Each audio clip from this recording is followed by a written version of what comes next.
Hasil dari kebiasaan adalah kepercayaan, yang disebut insting, dan ini jauh lebih kuat daripada imajinasi. Seorang Claudio Costa mencatat bahwa masa depan hanya bisa menjadi masa depan dari masa lalunya sendiri jika ia memiliki identitas. Untuk melompat jauh ke depan, diperlukan satu atau dua langkah mundur ke belakang melihat masa lalu dengan percaya pada siapa sebenarnya kita. Ini disebut dengan identitas.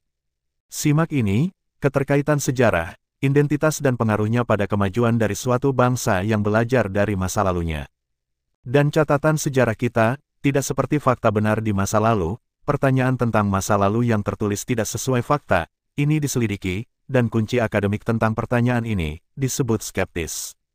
Skeptis yang berdasar, disebut dengan skeptisisme ilmiah, atau skeptisisme rasional, adalah posisi seseorang yang mempertanyakan klaim yang kurang memiliki bukti empiris.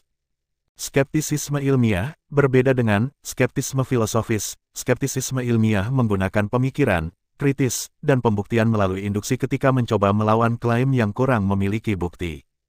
Dalam praktik, istilah ini biasanya digunakan untuk pengecekan klaim dan teori sebelumnya yang kemungkinan merupakan semu, ambigu dan tidak ilmiah.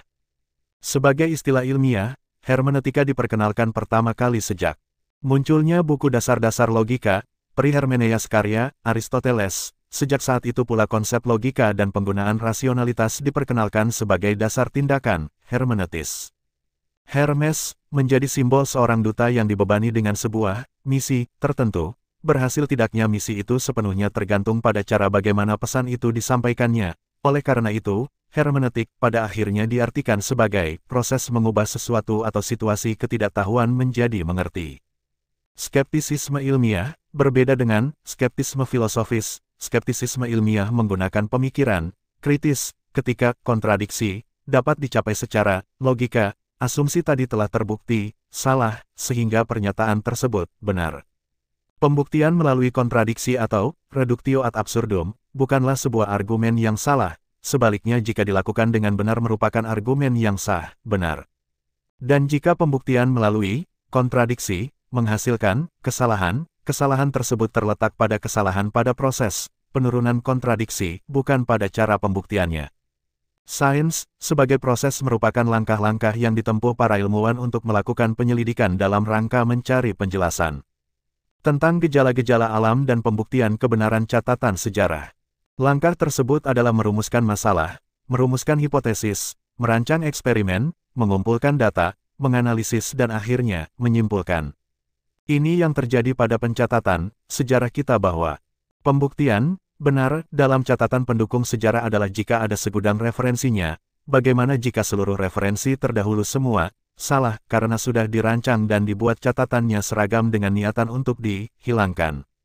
Ini fakta berdasar penelitian. Terbukti bahwa sejarah Indonesia bukan sejarah asli karena sudah dibengkokkan atau dikaburkan oleh Belanda. Ditulis 2004, Architects of Deception, The Concealed History of Freemasonry, by Juri Lina Swedia. Ada 3 cara untuk melemahkan dan menjajah suatu negeri, selebihnya bangsa itu akan menghancurkannya sendiri. 1. Kaburkan sejarahnya. 2. Hancurkan bukti-bukti sejarahnya agar tak bisa dibuktikan kebenarannya. 3. Putuskan hubungan mereka dengan leluhurnya, katakan bahwa leluhurnya itu bodoh dan primitif. Jadi, skeptisme ilmiah diperlukan untuk mencari kebenaran fakta sejarah leluhur Nusantara. Ada 26.000 manuskrip kuno milik Indonesia diangkut ke Leiden, Belanda, jika dijajar panjangnya bisa mencapai 12 km. Perpustakaan Nasional sendiri hanya mengoleksi 10,3 ribu manuskrip kuno, tidak sampai separuhnya. Catatan leluhur kita itu dimungkinkan ditafsirkan, subjektif, menurut Belanda, lalu dipublikasi ke sini tidak sesuai fakta. Belajar dari sejarah adalah mundur 2 langkah ke belakang untuk 1000 langkah lompat jauh ke depan. Saat ini ketika kita mundur 2 langkah ke belakang, kita terperosok dalam lumpur kegelapan tidak paham siapa kita, karena induk dari pencatatan sejarah negeri ini adalah Koedes, yang berniat meng-indianisasi kita. Lebih parah lagi, negeri ini tidak ada sejarahnya sebelum tahun 78 Masehi, karena kita telah sepakat menghitung awal tahun Saka di prasasti di tahun itu. Fahami historiografi, sejarawan bekerja dalam pembentukan opini masyarakat.